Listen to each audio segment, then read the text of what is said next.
What's up, everyone? We have the 10K Yuj Tarot deck here. We're going to pick a card and explain it. This one looks good. Solar Plexus Chakra.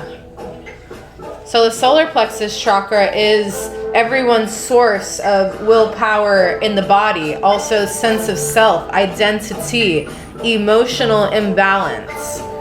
So view this card. And what is going on in your life right now that is making you unsettled?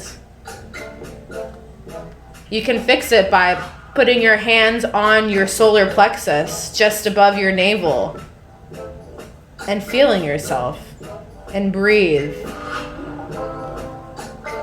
Feel balanced in your emotions and ready to express. Let's do another card.